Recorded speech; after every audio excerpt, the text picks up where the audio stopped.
So I'd like to welcome everyone here this morning, and I know that you're here because you want to get more out of life. We all do, and also it's no fun living in a body that works. So what you're going to hear this week is how you can keep the body in good working order, and if it's not working well, how you can begin to change that.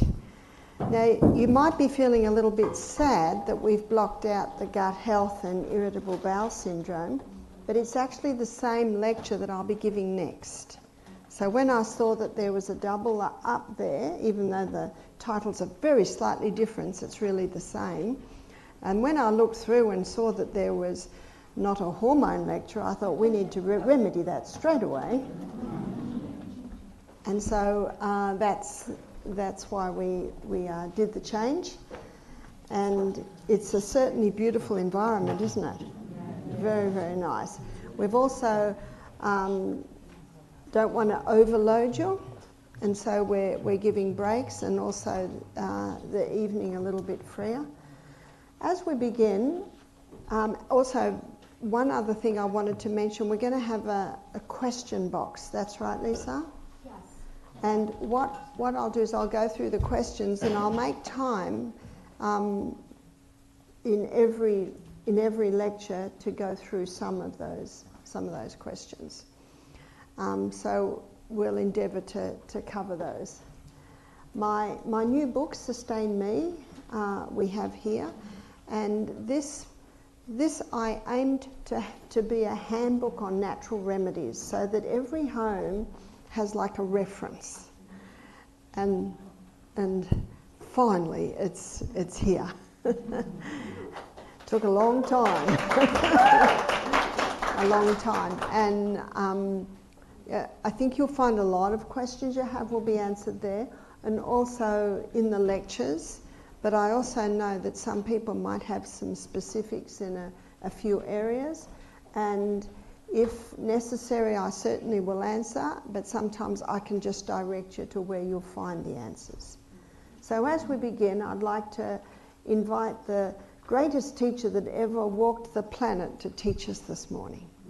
Father in heaven, thank you so much we are here, and thank you so much for this incredible body. Teach us and guide us is our prayer in Jesus' name. Amen. Amen.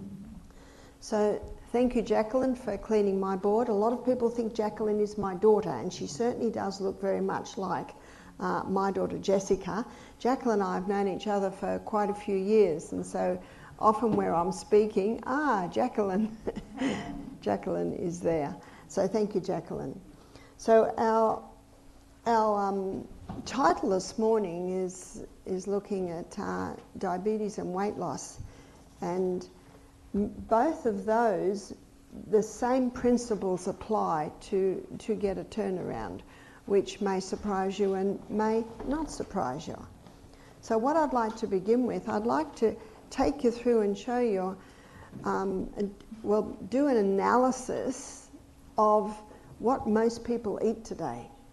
Now, I've just come from Stanton, I think it's Stanton in Kentucky.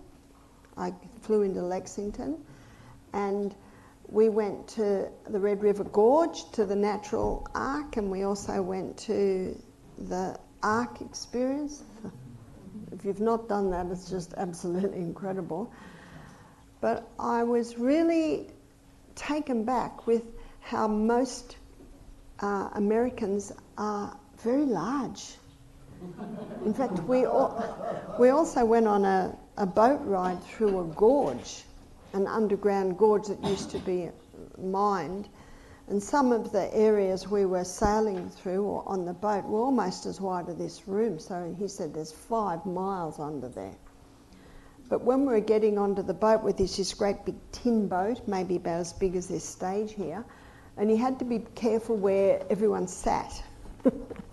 Because if all the big people sit on one side and all the little people on the other, of course we get a tip. But I realised that Americans on the whole are quite sick, aren't they? Yep. And Australia is not far behind, I can tell you. And never in the history of mankind have people been carrying so much excess weight, and there is a reason for that. Newton's third law of motion states that to every action there's an equal and an opposite reaction. In other words, there is always a cause. And Proverbs 26 verse 2, the Bible says that the curse causeless shall not come. It's Old English. What it means is no curse, no problem happens without a cause. Now in medicine today, their three modes of treatment are to operate, medicate or radiate. Is that right? So what we do in natural health is we investigate, we educate and rejuvenate. Can you see the comparison there? And I know what one I want to look at. So what's the first one? Investigate. In the little book, The Ministry of Healing, it was one of my first health books, and I'm sure they have some here somewhere, on page 127. On page 127, it's the chapter, The Physician, the Educator. Did you know that's what physician means? Educator. In Australia, we have Medicare, and with Medicare, the doctors are only allowed to spend 15 minutes with you. How much does he discover in 15 minutes? I think it's time. It's time for us to take control of our health. And I believe that God meant for every single person to be their own doctor, because only you know what you've been through. Only you know your feelings, the aches, the pains, the discomforts in your body, and only you know what helps the body. And one thing that many have forgotten how to do this is listen. Have you ever been to a doctor who doesn't listen to you? It's incredibly frustrating, isn't it? Don't be that doctor. Everyone's just gone quiet. Don't be that doctor. If the body speaks, you must listen. I'm having a bit of trouble pulling the lids off because on the 8th of December, my radius totally broke and went out of alignment. Anyway, it's almost 100% better, but I'm still building up strength. I'm working on it. But I'm listening. So important to listen, and it's something that we have forgotten to do. If the body speaks, you must listen. If you don't listen to the first whisper, the body will start screaming. And when it starts screaming, it's doing damage. And I find that many people who come to me with aches or pains, when I begin to investigate, isn't that the first thing you do? Investigate. I'm not interested in the titles that you've been given. Did you hear me? I'm not interested in those titles. We've been given one title, and it's found in 1 John chapter 3, verse 1. It says, "Behold, what manner of love the Father has given unto us, that we should be called the sons of God." The sons, the daughters of God. That's your title. And so if you're given a title, what you can do is say, "Thank you so much for your advice. I'm going to seriously consider this," and you leave, because you're the doctor. It is our God-given right that we choose what happens to us, what we do and what we do not do. When I say what happens to us, I certainly didn't choose for this hand to be broken.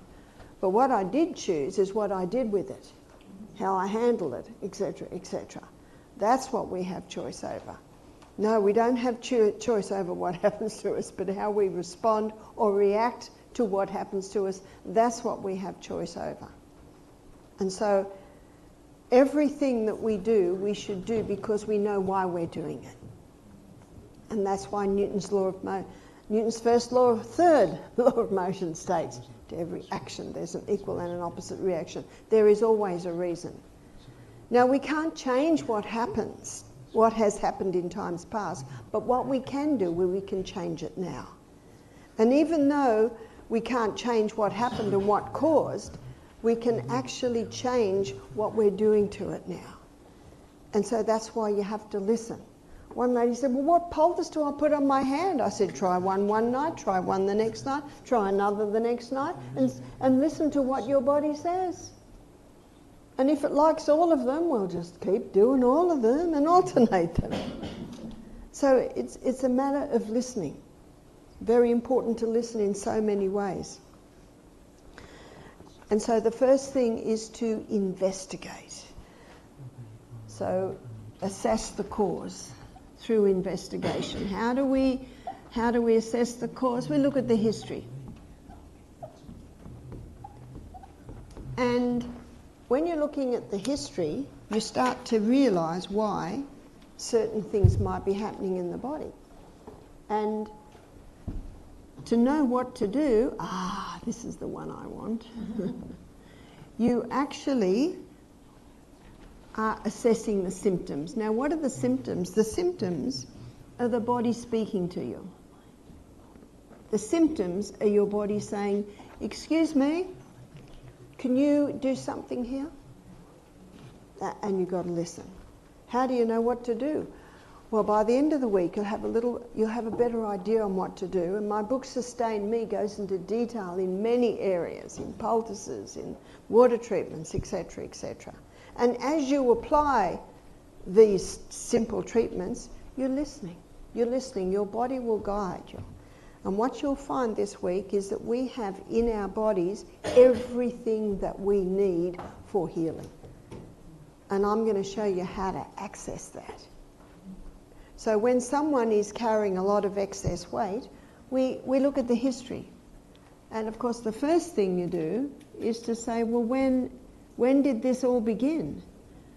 And what often I find is about puberty. So you know what that tells me? There's a hormone factor. And just touching lightly on this, because we'll explore it in more detail, mother hormone is progesterone. And progesterone, as mother hormone, see, I'm a mother, and I gave birth to sons, and the son is testosterone for progesterone. And I also gave birth to daughters, and the daughters are estrogen. And when the mother is in her rightful position, the daughters and the sons are kept in line, so to speak, under control, doing the right thing. What's the old saying? When the cat's away, the mice do play. Well, when the mother is taken out of place, and especially estrogen rises, estrogen is a cell proliferator. What does cell proliferator mean? Cell proliferator means causes massive cell growth. So what would cause the cat to be taken away and the mice do play? What would cause progesterone to be put down and estrogen to come up? The contraceptive pill. The contraceptive pill does it by boosting estrogen, and I'll be explaining that in detail on Thursday. So when estrogen rises with cell proliferator, what's that? That's excess weight. But also when estrogen rises as a cell proliferator, causing massive cell growth in the breast, in the uterus, in the ovaries, polycystic ovarian syndrome, fibroids, etc., etc., etc. And with man, you've got also a disruption in the testosterone, which can cause inflammation of the prostate. So many problems. But the one we're looking at today in detail is weight gain. And I find, in fact, I'll give you an example. A lady came, she was carrying quite a bit of excess weight. She was probably, I'll have to go to pounds, she was probably about 200 pounds. I'm about 100 pounds, so it'd be twice my size. And she was late 40s. She said, I went to the doctor recently and he said, you eat too much. Ooh. You don't say that to a lady, do you? And you certainly don't say that to a lady when you don't know. She said, I hardly eat anything. She said, I hardly eat anything. She said, I can't lose weight. She said, I felt like jumping up and just slapping him across the face. Because it's true, he didn't know. You know what he should be doing? He should be listening to this lady. When did it begin? Tell me what you're doing. Hopefully she left and didn't pay the bill. Because we, the consumer, have power. We are the ones that will change the system. And when you go to a doctor or a specialist or a naturopath or a nutritionist, you are paying them to do you a service. Now, if the plumber did a terrible job on your bathroom, would you pay him? You see, and there are some excellent plumbers and some terrible ones, and there are some excellent doctors and maybe some not so good ones, some excellent naturopaths. There are many armchair naturopaths. What's the armchair naturopath? They sit in an armchair and they've got a thing on their computer that tells them what herb to give you for this. It's actually not much different in many cases to the doctor. When you go to the doctor, he's got something on his computer which is what drug to give you. There are some excellent naturopaths. There are some excellent doctors. And if you want a good plumber, you've got to search out a good one, don't you? Same with the other areas. Exactly the same with the other areas. So back to this lady. So she sat in front of me. She said, I'm so frustrated. I don't know what to do and how many are such. In page 127 of the Ministry of Healing, she says, the only hope of better things is the education of people in the right principles. That's why I do what I do. She said, I don't know what to do. And so as I listened to her, as I looked at her history, because the history reveals a lot, and when I looked at her symptoms, she definitely had a hormonal imbalance. And Psalm 104 verse 14, the Bible says God gave herbs for the service of man. I love that verse, because herbs come into your body, whether it by mouth, whether it by skin. They come into your body and they say, where would you like me? What would you like me to do? They're there to serve you. Whereas drugs, you know what they're like? They're like robots. Get out of my way, I've got a job to do, whether you need it or not. And in page 127 of the Ministry of Healing, she says, let the physicians teach the people that restorative power lies not in drugs, but in nature. That's common sense, isn't it? An orthopaedic surgeon said to me one day, we can set a bone, but we can't heal a bone. That's true, isn't it? It's the body and the body alone that heals when it's given the right conditions. So she had a major hormonal imbalance. The good news is the Mexican wild yam, when it's applied to the skin, the fat cells take it up and it's able to little by little bring back the balance. So I had a solution there. I said to her, you have all the symptoms of a gluten intolerance. What are some of the symptoms? Well, how long's a piece of string, we say in Australia? Well, it can be an inch long or it can be yards long. She had brain fog. She had bloating. They're two very common symptoms, and there's a whole lot more, which we'll probably touch on as we go through this week. And I said, you're not digesting well. She said, I know I'm not digesting well. So I said, well, cream to balance the hormones, eliminate the gluten, which is quite easy today, there's so many alternatives, and some herbs that'll boost digestion. I said, I reckon we'll be on the right track. She said, well, I feel like jumping up and kissing you. And yet, how simple is that? It's not rocket science, is it? And this lady lost weight. Not in 1 week, but as she began to implement these simple principles, little by little, the weight came down. But I'd like to address one of the reasons why so many, and Australians, 63% overweight or obese, absolutely. But when I walk around your shopping centres and you're gorgeous, I think you're bigger than our big. Is it fat? I'd like to do an assessment of this because we're told it's fat. Is that right? But what I want to show you is fat doesn't make you fat. Let me show you. So the main food that so many are eating today is carbohydrates. So let's do a carbohydrate assessment and then have a look at the effect of it on the body.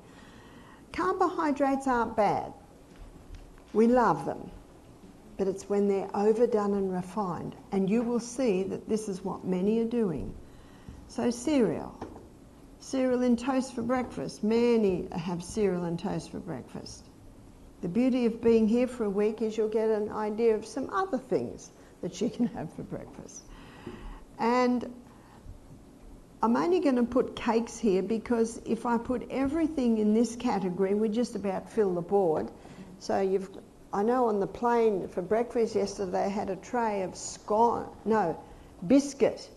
Now in Australia, our biscuit you call a cookie. Whereas the biscuit that they say is biscuit, I think it looks like a scone. Yeah, something like that. So biscuit and croissants they offered. So in this section here we've got biscuits, croissants, muffins, pasties, pies, pretzels, donuts. So we're just going to do an etc. there, otherwise we'll be here for the next 10 minutes writing all of those down. Pizza is another carbohydrate that's become very popular, and pasta. So as a child of the 50s, 60s, I didn't even know what pizza and pasta was, but I don't think there's a child that doesn't know what it is today. Rice is another high carbohydrate food. Potatoes are a high carbohydrate food. And last and certainly least in nutritive value is the pure crystallized sugar that's extracted from the sugarcane plant. Would you agree with me that Americans are high carbohydrate consumers? All of these break down in the gastrointestinal tract, as we'll see in our next lecture, to glucose. And glucose is the main fuel used by every cell in the body. So let's have a look at the cell and see what happens in there. So the glucose goes in. Now stay with me here, because we're going to go inside the cell just about every day. So it might sound a little complicated, but I've made it as easy as I can, and by the end of the week you'll even be able to just draw this yourself. So the glucose goes in, and it goes in under the action of insulin. Insulin's the key that unlocks the door to get glucose into the cell. So the glucose gets into the cell under the action of insulin, and when it gets in, it goes through a 20-step pathway. This 20-step pathway gives us 2 units of energy. Isn't that why we eat? So that we get glucose, so that it goes to the cell and gives us energy. The end result of the 20-step pathway is a chemical form of glucose called pyruvate. And pyruvate, as the chemical form of glucose, gets fed into what's often called the powerhouse of the cell. It's called the powerhouse of the cell because even though it's only an 8-step pathway, it delivers to us a whopping 36 units of energy. So what makes the difference? How come an 8-step pathway gives us 36 and a 20-step only gives us 2? It's oxygen. What a difference oxygen makes. And we're going to look in detail at oxygen in another lecture. But just touching on it now as we look at the journey of glucose. This 20-step pathway has no oxygen. As we go through the different subjects this week, we'll be going to the cell, and I'll be showing you how to apply this to many different areas. So the first place that the glucose gets sent is number 1 to the cell. And we have 100 trillion cells in the body, and 75 trillion basically run like that. That's a pancreatic cell, that's a liver cell, that's a tissue cell, that's a muscle cell, it's a brain cell, all the cells. The other 25 trillion, so that's 75 trillion, the other 25 trillion are the red blood cells. And the red blood cells are the carrier of glucose to the cell, the carrier of oxygen to the cell, the carrier of water to the cell, the carrier away of waste. And we're going to pursue that a little bit more in another lecture. But right now we're just looking at the journey of glucose. Only so much glucose can be sent down of that pathway. And so now the liver especially stores it like a little bunch of grapes.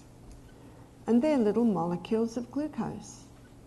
And that's why I didn't have to eat before my exercise this morning. I didn't have to eat before I did my runs up and down the hills, because I had what's called glycogen stores. Glycogen is a name given to quick-release glucose stores, already sitting in our muscle cell, just waiting to be used. What an amazing process. Psalm 139, verse 14, the Bible says, I will praise you, for I'm fearfully, wonderfully made, marvellous are thy works, and that my soul knoweth right well. And yet the psalmist didn't know this amazing process that I've just told you. If you do eat before exercise, you create a war between the stomach and the muscles. The stomach says, I need the energy to digest the meal, and the muscles say, we need it to get up the hill. And what often is the result of that is cramping. That's why you also shouldn't be diving and swimming in the sea straight after a meal, because as soon as the cool water touches your skin, it rushes to the skin, and the stomach's saying, hey, we need you here, and the skin says, no, we need it there. And if you notice, it's really hard to concentrate after a big meal, because the energy you need to consider the things that you're learning is going to here. So it's just this little balance. And that's another reason why we encourage the digestive walk. It's not running up that hill there, it's just a gentle walk that encourages digestion. But the problem is, on this high carbohydrate diet, we've still got glucose left over. Only so much can go through the energy cycle, only so much can be stored as glycogen. So now it gets stored in the most amazing fuel depot in the human body. It's called fat. And what's happening on this high carbohydrate diet, and no matter where I go in the world today, I see it, is the people are getting bigger and bigger and bigger and bigger. Fat doesn't make you fat. What makes you fat? That overload of carbohydrates. Carbohydrates aren't bad. My husband would never forgive me if the potatoes had stopped. They'd throw me out of Asia if I said the rice had to stop. They'd throw me out of Italy if I said pizza and pasta are no good. No, it's just the overload. And I think you'll agree with me. I see it so often. Cereal and toast for breakfast, sandwiches for lunch, pasta for tea. What's that?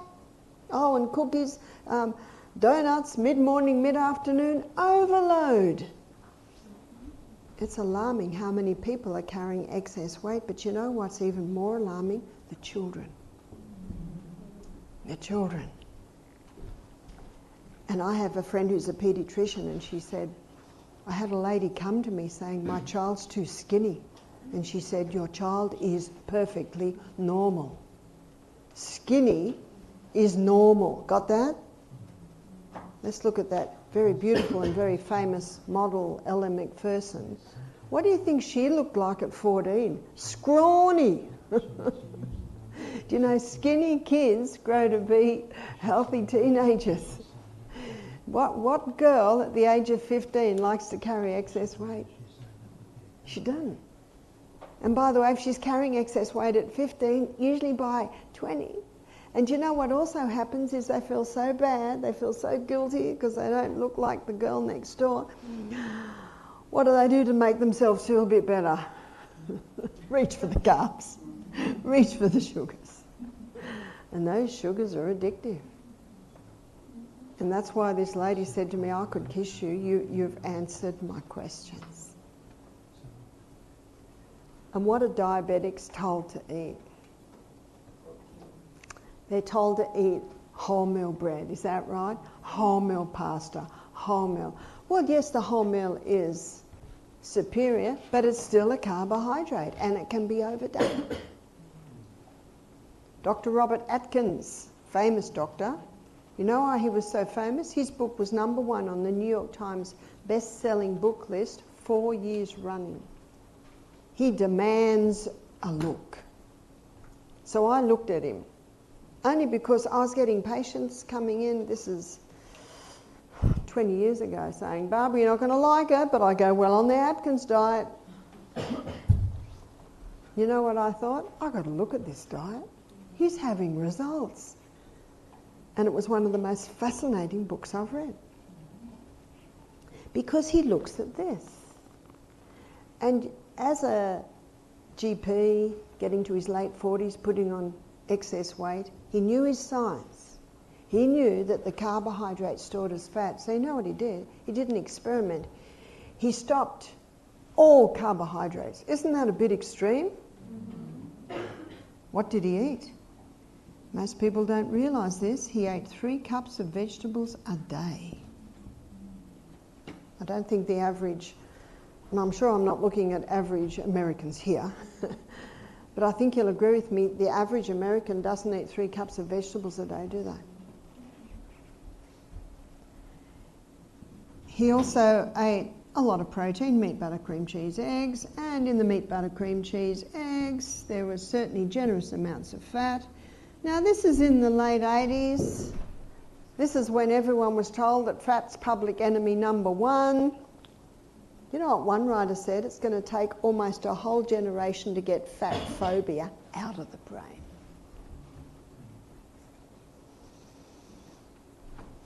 So let's look at what happened to Atkins. The weight just fell off him. Why? Because he wasn't giving his body any carbohydrates. His liver started to convert his fat stores to glucose. It's called gluconeogenesis. And the liver was able to convert protein and fat to glucose. So the weight was falling off him. He had heaps of energy. He was never hungry. As you'll see in my next lecture, these are the 3 food groups that keep the food in the stomach longer. And isn't the best weight loss diet a diet where you're not hungry? How many people have a rice cake and a half a grapefruit for breakfast, and then for lunch is 2 rice cakes with low-fat cheese? I don't know what it must be. It must be plastic. A slice of tomato or lettuce leaf. Yeah. After a few days on that, the person just says, "Get out of my way, I'm going to eat." Because hunger, and this might surprise you and it might not, hunger is the strongest urge in the human body. And in past times, when you look at history and sieges where whole towns were blocked off and the people were starved, and when they came in, they were eating each other. I don't know, I don't think we can understand that, because we never get hungry. Even that little bit of hunger pang before the meal, it's nothing, that's not starvation. It's like when the kids say they're starving, it's not quite true. They're usually bored. We don't know what starvation is. But just an illustration to show that it's the strongest urge in the human body. So the best weight loss diet is a diet where you're not hungry. And fat and protein, they give the feeling of satiation. That's satisfaction. So that's why if I just have fruit for breakfast, within an hour or 2, there's no satisfaction there. I've got to have some protein, I've got to have some fats, and then that takes the distance. So Atkins proved right back there in the 80s, and number 1 on the New York Times best-selling list 4 years running. What he discovered was that these are the 3 essential food groups. Essential because the membrane around every cell in the body is 50% fat, 50% protein. That's pretty essential. And he discovered that the non-essential food group is carbohydrate. Whew. You know what that means? You can actually live without it. Now, we don't suggest you do because we like it. But because that's the non-essential food group, it's the negotiating part of the meal. So what's the negotiating part of the meal? That's the part that you can safely totally drop. But don't negotiate your fibre, don't negotiate your protein, don't negotiate your fat. They're the 3 essentials. How can you do it on a plant-based diet? We're going to go to Genesis 1:29, and we're going to have a look at what God told Adam and Eve. And we're going to have a look at the food, we're going to have a look at the protein content and the carbohydrate content. And God said, "Behold, I've given you every herb-bearing seed." So what's a herb-bearing seed? A herb-bearing seed is a grain. A herb-bearing seed is a legume. A herb-bearing seed is a seed. So grain, wheat, rye, barley, oats, amaranth, buckwheat. quinoa, so many grains. They are high in protein, but they are also high in carbohydrate. So how many on our carbohydrate list are from the grain department? So grain, grain, grain, grain, grain, grain, grain, grain. There's a lot of grains in there. Grain, grain, grain. The majority on our carbohydrate list are from the grain section. Legume, lentils, chickpeas, lima beans, black-eyed beans. We had a very nice breakfast this morning with not only tofu, and soy is only a problem if it's been genetically modified and grown with poisons. A friend of mine is she actually graduated when I did from our nutrition course, and she did a thesis. Her thesis was on soy. So people say to her, give us the soy story. She said, it's real easy. Man, she said, God made a good man, mucked it up. So kidney beans, cannellini beans, lentils, chickpeas, lima beans, so many legumes. You go into an Indian supermarket, you'll find almost 5 or 6 different types of lentils. There's so many different types. And did you know, in the plant-based diet, every single plant feeds a different microorganism in our gastrointestinal tract? Isn't that interesting? And that's why a wide variety of plant foods is the best for your gut. And if you have lentils and you bloat, do you know what that means? You haven't got enough microorganisms that specifically feed lentils. So you know what you do? You start with a teaspoon. Just a teaspoon. No bloating. What's the body going? Next week, 2 teaspoons. If you increase it too much, your body will tell you. So what do? Bring it back, bring it back. I did that with my husband when we first married. Now we can eat them all. Because you know what we did? By giving little bits, little bit more, then the microorganisms that are specific for the brown lentil, they developed, and they're the ones that are breaking that down. Fascinating. And yet the average American has a very poor variety of plants. Very poor. So do you know what that means? Poor variety of microorganisms in the gastrointestinal tract. You know what that equals? Poor immune system. Interesting. We're going to look at the immune system in a whole lecture later on this week, so I've touched on a few areas that we will be exploring in more detail later in the week. Legumes are medium to low in carbohydrate. The fact is they are about 1/3 the carbohydrate that you'll find in the grain. Seed, pumpkin seed, sesame seed, sunflower seed, chia seed, flaxseed or linseed. These seeds are high in protein, low in carbohydrate. God said, behold, I've given you every herb-bearing seed which is upon the face of the earth, and every tree, in the which of the trees a fruit-bearing seed. What's a fruit-bearing seed? That's your nut. And we have so many nuts. Cashew, macadamia, almond, Brazil, hazelnut. You call it pecan, we call it pecan. Walnuts, so many nuts. That's something I always trouble with. Because if there's not much to eat, I can always buy a banana and an apple in the airport and I've got nuts.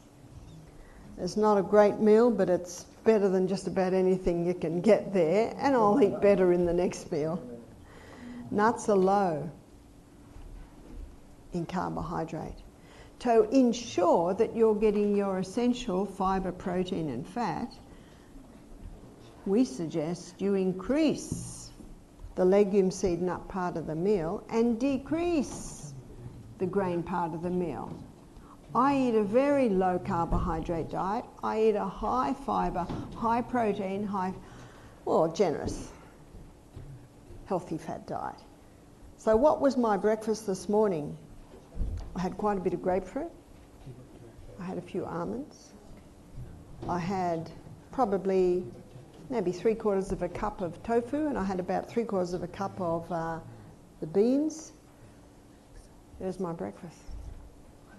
Low carbohydrate, high fibre, great proteins, and yes, I did ask for some olive oil to put a bit more olive oil on my breakfast. And I had my little travelling kit of cayenne pepper in there. It boosts hydrochloric acid that helps you to break your protein down. My stomach feels wonderful. My stomach's saying thank you very much for that. There's no heaviness. If you have heaviness, you've got to seriously address, what did you eat? Make some adjustments. Make some adjustments. Your stomach can tell you what no test in the world will tell you. Because there is no one like you. You've got to do what works. And in 1 Thessalonians 5:21, the Bible says, prove all things. Got that? Prove. And this is a great week for you to prove different things in the foods that are being served to you. You might look at the food and think, I'd eat that, wouldn't eat that. For a high carbohydrate diet this morning would have been a whole plate of potatoes and 4 slices of bread. You see that? So because we do buffet, we give you the choice. And there are probably some strong young men here that would need a bit more carbohydrate than what I have. I have some young men. I think my youngest is 26, my oldest is 45, the 4 boys. They eat a bit more carbohydrate than me. And my eldest son, James, he's worked out big time. Poor James was born with my body type, little. No boy wants to be little. He's certainly taller than me. He won't be 6 foot, but I think he's about 5'9". So what he did to build himself up, looks like a bodybuilder today. He was holding his little niece not long ago, this little baby, and I think his arm was bigger than the little baby. How did he do that? Worked out. He worked out. He worked out intensely, and he had a diet that was high in fibre, generous proteins and great fats. He said to me, Mum, bodybuilder.com, they say exactly what you're saying here. They used to say carb loading. You probably heard that. They don't say that now because the carb load will give a quick high and then a corresponding dump. These are the things that give the distance.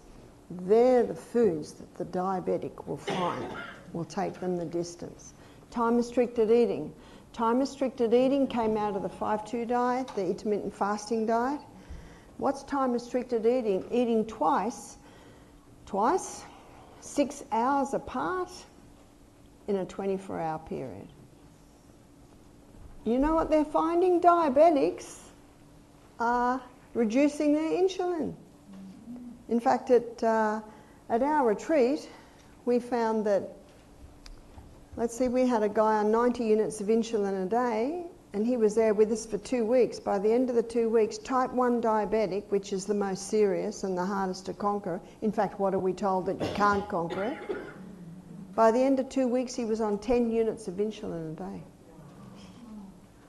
On a low carbohydrate, high fibre, generous protein, great fats. Doesn't mean the potatoes are out, you just don't eat a whole plate full of them.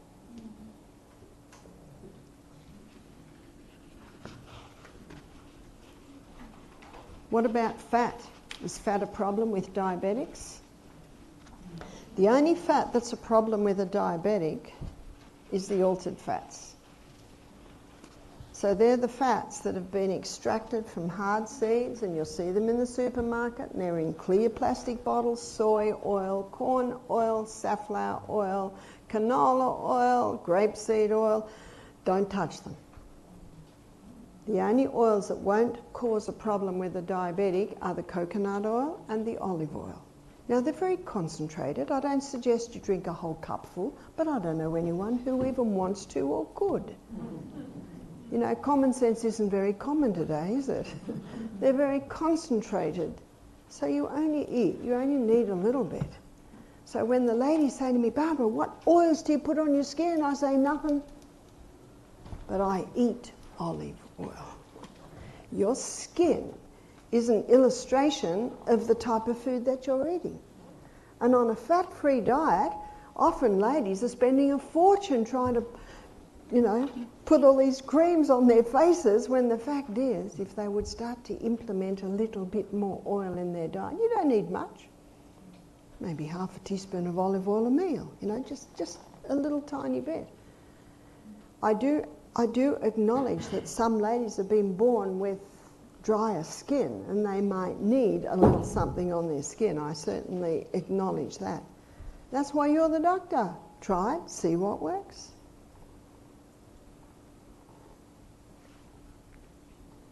Something else is happening with diabetics, and this is something that's not very well known. So the cereal, the bread and all the cakes and all that stuff and pizza and pasta, they're made out of one grain, and that's wheat. And in the 1950s, the wheat went through intensive crossbreeding. They were wanting to produce a plant with a high yield of grain. Why did they do that? They wanted to help with the starvation crisis in India, Africa, Mexico. And no one objects to that, but you can't improve on God. Amen. So they ended up with their plant. At first it was this high, and it used to be that high. When I was a little girl, it was that high. With a high yield of grain, the stalk broke before the grain was even ripened. So they went back to the drawing board and they came up with a plant only grows that high, thick stem, heavy yield of grain, sometimes 6 to 8 times more grain per plant. That's 6 to 8 times more grain per acre. The farmers loved it. The researcher got a Nobel Prize in 1976 for his hybridized wheat. So by the end of the 70s, it's gone worldwide, and by the 1990s, every cereal, bread, cake, etc., pizza, pasta is made out of this hybridized wheat. It was rushed through with no safety studies. Sounds familiar? Yeah. Rushed through with no safety studies, and only now are they starting to see the problems that arose. And when you've got someone eating cereal and toast for breakfast, sandwiches for lunch, pasta for tea, cookies, cakes, donuts, mid-morning, it's almost a diet that's 100% wheat. And that's one of the problems. Do I eat wheat? I do, but not much. And I'm sure if I ate it 3 times a day, I might start to see problems. But if I had any health problems at all, I wouldn't have it. In another lecture, we're going to look at what it did to the protein or the gluten structure, but what I want to show you today in relation to weight gain and diabetes is what happened to the starch structure. The hybridization produced a starch called amylopectin A. Amylopectin A is the starch that is found in this hybridized wheat. So let me show you what it does. So there's blood sugar level, which is normal. Blood sugar levels rise dramatically and then have a corresponding drop. That's amylopectin A. To give you something to compare it to, amylopectin B is found in bananas and potatoes. And if you're familiar with the glycemic index of food, bananas and potatoes, they're fairly high. So amylopectin B comes up fairly high, fairly fast, not as high, not as fast, not as low. There's your B. Amylopectin C, as another comparison, is found in legumes, lentils, chickpeas, lima beans, black-eyed beans. That gives a lovely steady rise, steady maintenance, steady drop. What does every cell in our body want? This nice, steady, consistent delivery of fuel. And one of the reasons why diabetes even develops is because pancreases are being beaten up. Quick high, quick low, quick high, quick low, quick high. And yes, sugar. In fact, there was no diabetes on the planet till sugar was refined. Sugar doesn't get let off the hook here. But what's not realised is the role that wheat is playing. Let's look at the glycemic index of foods. The glycemic index of foods is how quickly the glucose in the food is released into the blood. So baseline is 55. Anything under is called or considered low GI. So low GI, all your berries. berries sit at about 26. So all your berries, blackberries, blueberries, cherries, great fruit for diabetics because it gives a nice, steady, constant release of glucose. Grapefruit. I think everyone loves berries, but not everyone loves grapefruit. But grapefruit sits at 25. So where does sugar sit? Whether it be white or tan or brown, 59, and that's not a surprise. Where does white flour products, we'll just say white wheat, so that's white bread, white pasta, white cakes, it sits at 69. And so white bread will get the blood sugar level up even higher than sugar. And white yeast bread, what do they feed the yeast with? Sugar.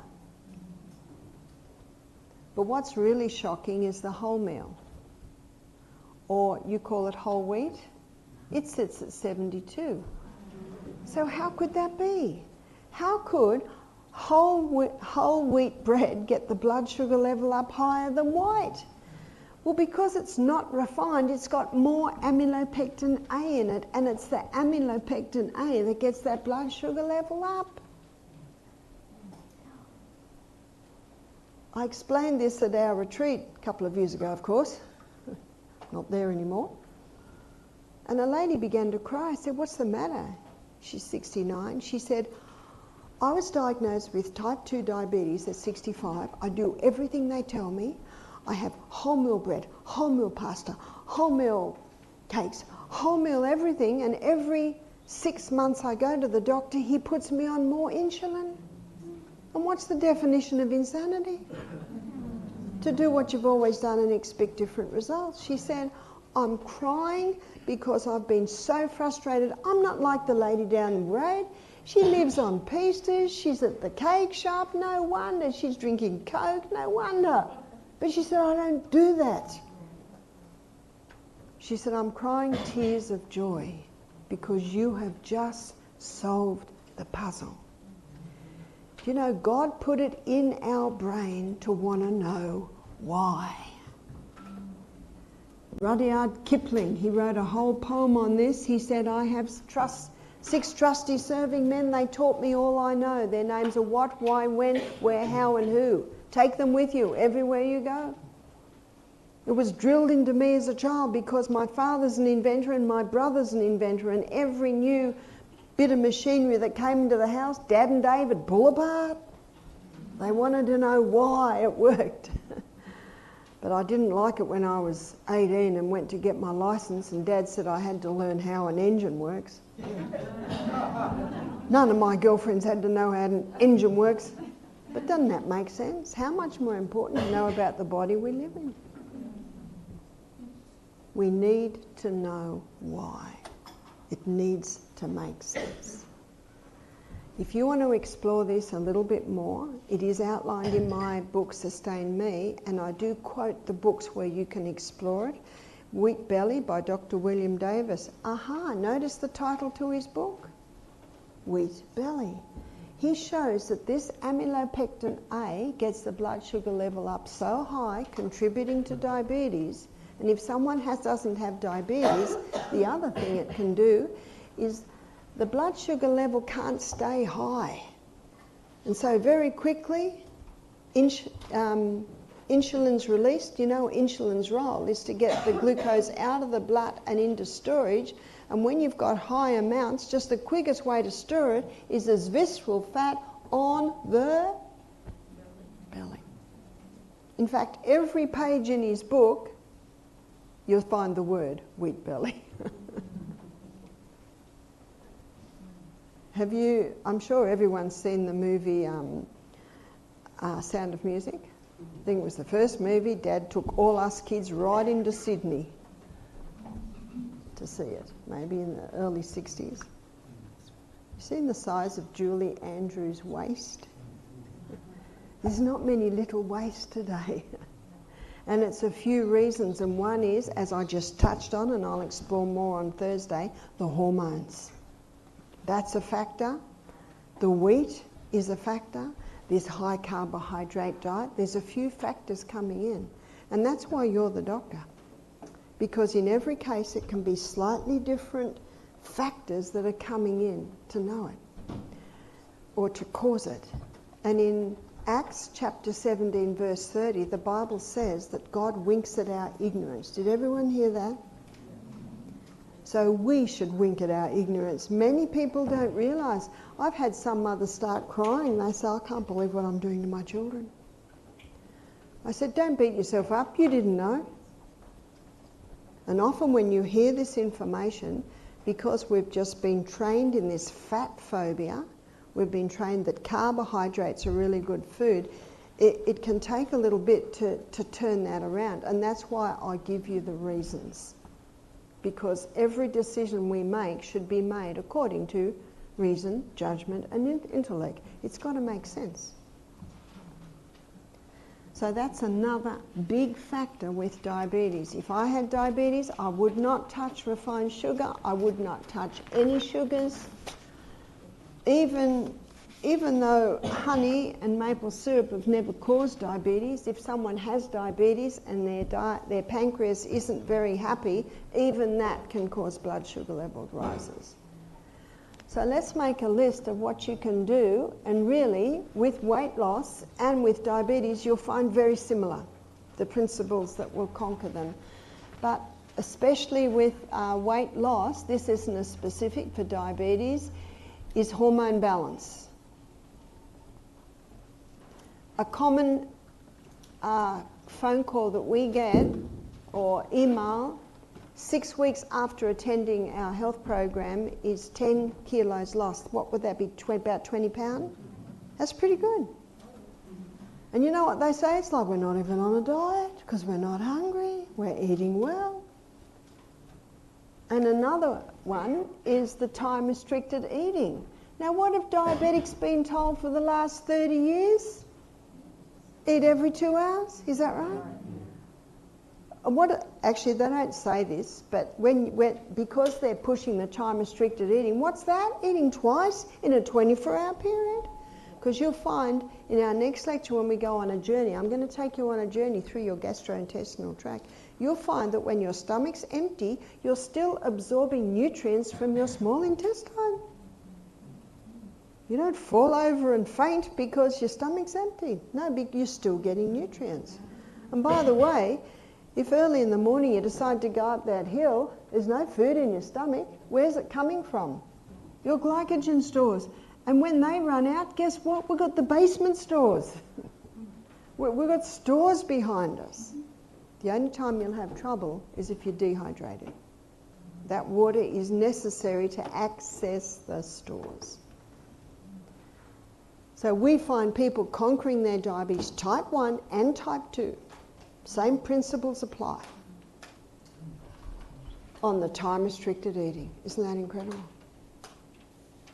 Because the it's not just time-restricted eating, but it's also high fibre. And after our immune system talk, you're going to want more fibre in your diet. High fibre, generous proteins. As a rule, I eat beans every single meal, generous proteins. I try and eat some nuts and seeds every meal. And healthy fats, they're concentrated, you don't need much. But keep away from those damaged fats. And the damaged fats are the ones that have been extracted with high heat and chemicals, which are from the hard seed. And when we look at heart, you'll discover that it's a big contributing factor to heart disease.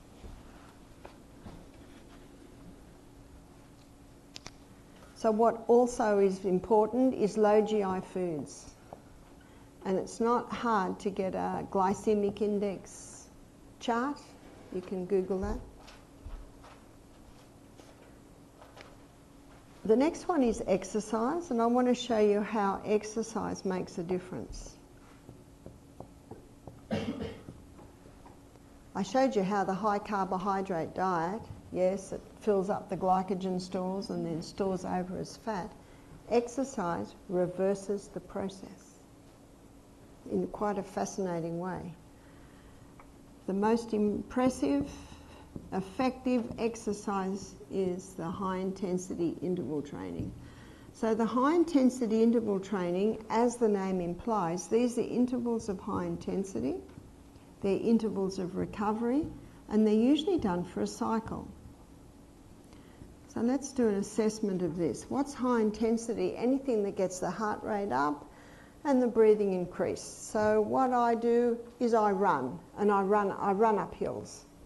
And I usually count. If I don't count, I'll never get that far. 30 seconds. If you don't think 30 seconds is long, try it. In fact, I think one evening we're walking up that great big hill, count 30 seconds and see how you feel. The good news is when you get to 30 seconds, you can stop and you can look at the view. And when you're going up that big point, you won't need to run because you're climbing. You're climbing. And then the recovery time, the rest time, 90 seconds. The recovery time is an indicator of your fitness. The quicker you take to recover, that's your indicator of fitness. Dr. Al Sears, called the exercise doctor in his book Pace, he gives a story of a lady who did 7 seconds high intensity, took 15 minutes to recover. Whew, I tell you that one, because not many are quite that unfit, and if you are that unfit, I've got some good news. Keep going, because you can change that. The next day, it was something like 10 seconds high intensity and only 10 minutes to recover. Oh, how quickly the body starts to respond. So the high intensity can be walking up these big gorges, or it can be exercise bike. Most of the research has been done on an exercise bike, and for people with ankles, knees or hips that don't work, they're holding on. If their balance isn't good, they're holding on, and they go very, very fast, and then the recovery can just be slow. So when you do climb up this hill, your recovery can be looking at the view, and maybe while you're looking at the view, you do some stretches, do some upper bodies. As you do 10 down, 10 up, 10 back, 10 forward, starting with little circles, then bigger ones, just something simple, but the body's moving. The researchers showed that if you can just keep that body moving in the recovery time, it's more effective. If you're on the rebounder, your recovery might be the health bounce. This is the health bounce. So you've gone from leaping or jogging on the rebounder to just the gentle health bounce.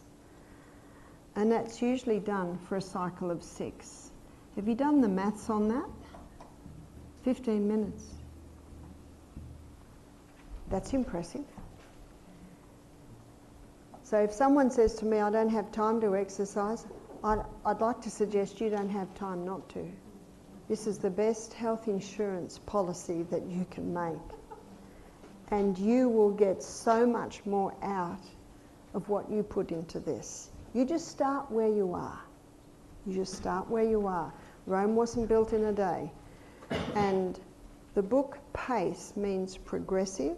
This is progressive.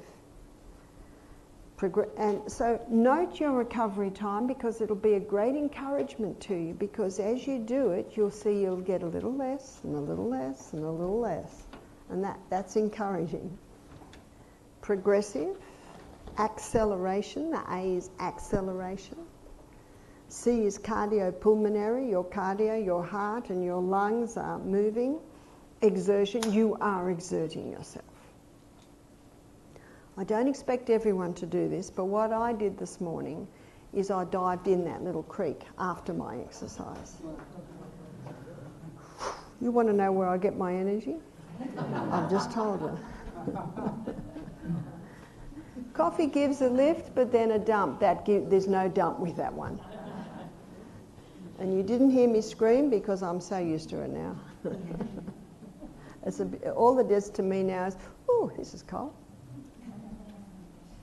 If I was still in there, I might be suffering from hypothermia by now. But it's just a reaction. And there is a beautiful pool if you would like to partake of it. No one's putting their hand up. But what I want to do is take you inside the cell and show you what's happening in here. This is a very fast pathway. And as we go some of the other lectures, you'll see how it's affecting many other areas. This is a slow pathway, the 8-step. Now, when you're getting to the end of your first set of high intensity, 20 steps speeds up, 8 steps speeds up, but there's a rate-setting enzyme in there that will always keep this one faster and this one slower. And because of the faster revs, more pyruvate is being made than can be fed into the powerhouse. And so the liver stores that excess pyruvate, as lactic acid. You've heard of lactic acid? In recovery time, when you're slowly cycling, maybe you're halfway up the hill and you're looking at the view, in recovery time, the liver converts that lactic acid back into pyruvate. So when you're in recovery time, you're burning just as much fuel as when you're running for your life. Isn't that good news? And what also it does, it's mopping up your lactic acid. And when we look at the acid alkaline levels in the body, you will see that disease thrives in acid environments. And that's one of the reasons you'll find that all the personal trainers, even the trainers for the Olympic athletes are training them in the high intensity interval training. And they find even for the longer events, the 10K swims or the big triathlons, this is the most effective way to prepare them for it.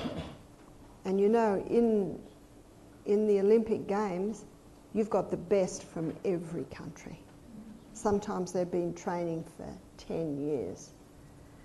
And what this does, it gives the edge. It just gives that little bit of edge. And because of what's happening inside the cell, I'm so thankful to Dr. Doug McGuff. His book's called Body by Science, because he takes you inside the cell and shows you what's happening inside the cell. But it gets even better. My second set of high intensity, my glycogen stores are being plucked.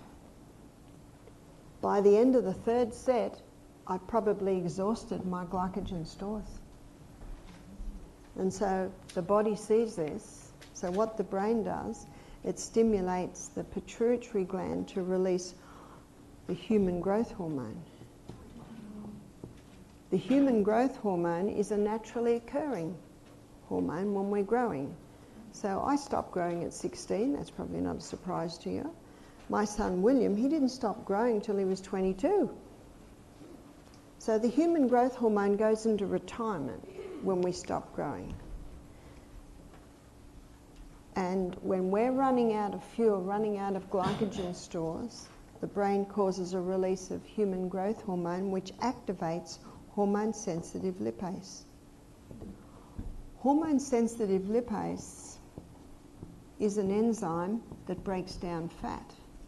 And in my next lecture, when we go through our gastrointestinal tract, and you'll see where different foods are broken down at different stages, you'll see that the body releases lipase at certain points to break down fats. So what fat does this lipase break down? Our fat stores.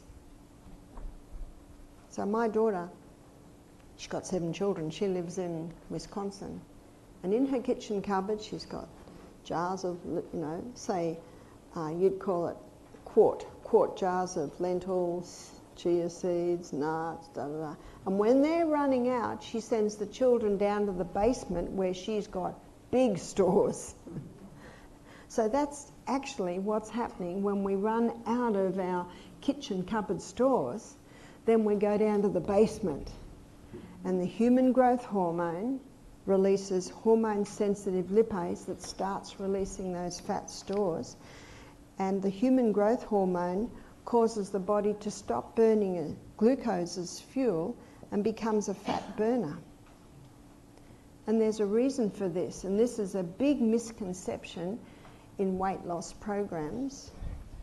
So I need to put it in words that you'll see very clearly. Glucose burns at 4 calories per gram, whereas fat, it burns at 9 calories per gram. And every weight loss book has this in psychedelic colours as the reason why, if you want to lose weight, stop the fat. But what they don't understand is what a calorie is. A calorie is a unit of energy. So you want a high energy food, what do you eat? Fat. So no wonder the human growth hormone, when it's released, it causes the body to start burning fat as fuel, because it's going to give more than twice the units of energy, because this person is running for their life. They need more, they need a high octane fuel. And what's that? Fat. The human growth hormone increases the body's ability to utilize protein. As we go through this week, you'll see the importance of protein. It's important to eat sufficient protein. It's important not to drink a lot of water with your meals, or it'll water down your gastric juices so you can't break down the protein. Here's another aspect.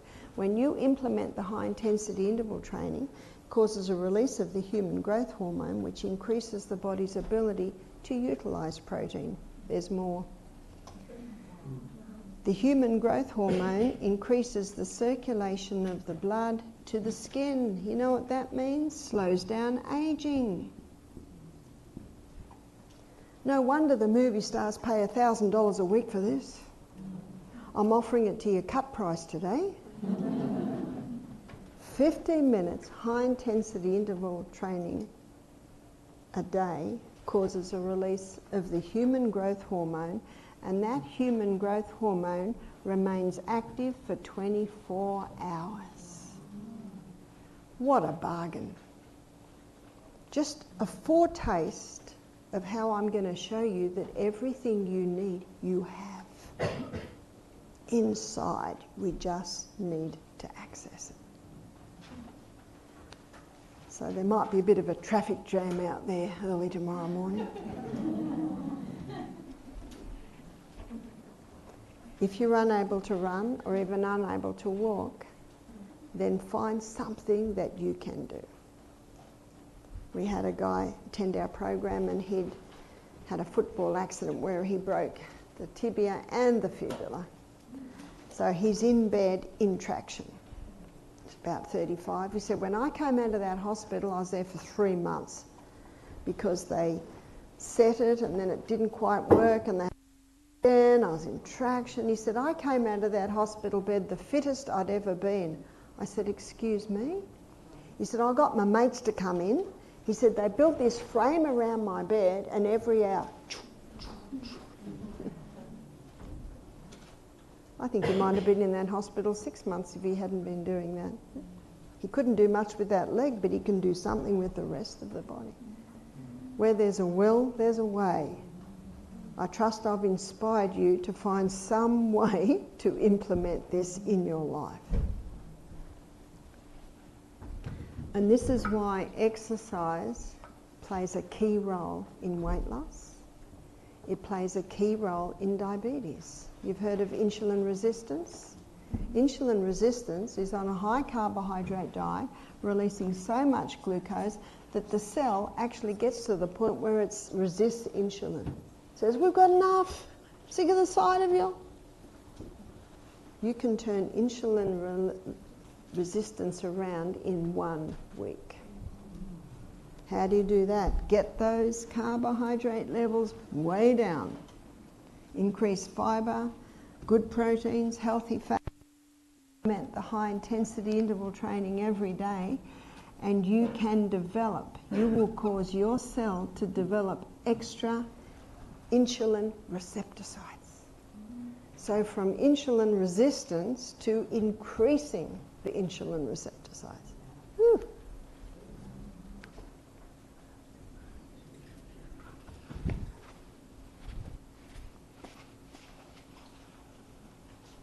You just start where you can. And if you think you don't have time, it's time to assess your time. Start with how much time you spend on the phone, on technology.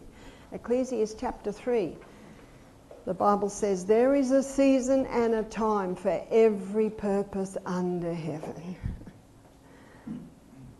What are your priorities? Because we make time for our priorities, don't we?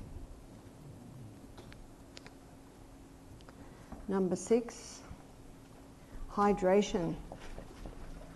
The only time you will not get these results with what I have shown you happens in the cell with the release of the fat stores, with the increase of insulin receptor sites. The only time you won't get that result with your high intensity interval training is if you're dehydrated. So it's important to have at least 8 glasses of water a day. Start early, that's what I do. I have it next to my bed. I start in the morning. In fact, this morning, because breakfast was a little later than I usually have it, I just drank extra water, so I think I had about 4 glasses before breakfast. But I woke up at 5:15, went to bed at 9:15. That brings me to another one, sleep. Let me give you God's perfect mathematical formula. 8 hours to work, 8 hours to play, 8 hours to sleep. Got that? I think you'll easily be able to do it this week. Is that right? Only takes 21 days to form a new habit. I'll be looking at rewiring the brain later in the week. If you say you can, you will. And if you say you can't, you're right, you won't. That's why it's our choice. So again, go for the 8s. As you drink more water, you will perspire and urinate more, and that brings me to another one, the whole salt.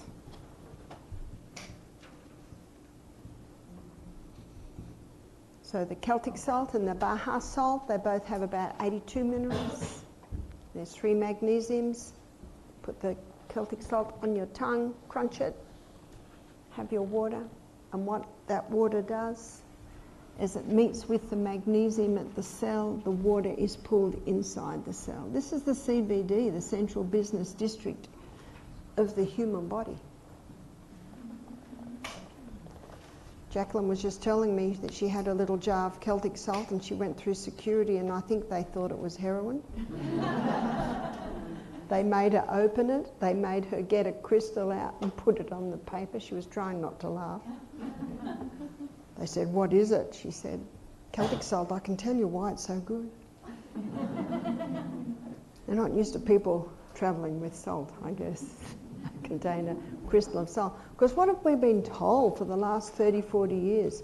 Salt is bad. There is a bad salt, and that's the refined salt. But you throw all salt out, you throw out the baby with the bathwater. We need the salt. So what I wanted to show you here was the simplicity of being able to bring weight loss into your life. And what we have found with the many people that have come to our retreat is that they say to me, it's the easiest food plan. I don't like to say diet. It's the easiest food plan I have ever been on regarding weight loss. And one lady, she came to us and she had major sinus problems, and she said, you know, and she was carrying excess weight. She said, I'm in so much pain with sinus. I'm going to tell you her full story when we look at sinuses. But she went through our program and she came back a year later, and when she walked in, she said, hi. I said, good to meet you. She said, you don't recognise me, do you? And I said, I'm trying. She had lost 40 pounds in weight. She said, I have had no sinus problems, no headaches. She said, I've dropped my carbs, especially the wheats. And she said, I just feel so good. She had a new outfit on. She looked 10 years younger. She was in her probably early 40s. She said, my mother was getting so concerned about my weight loss, she made me go to the doctor and have a blood test. The doctor rang her the next day. That doesn't happen much, does it? He said, I'm just ringing you to say that that was the best blood I have ever seen. So her mother doesn't give her a hard time anymore about her weight loss. My aim too was to show you how simple it can be. It's time for a break.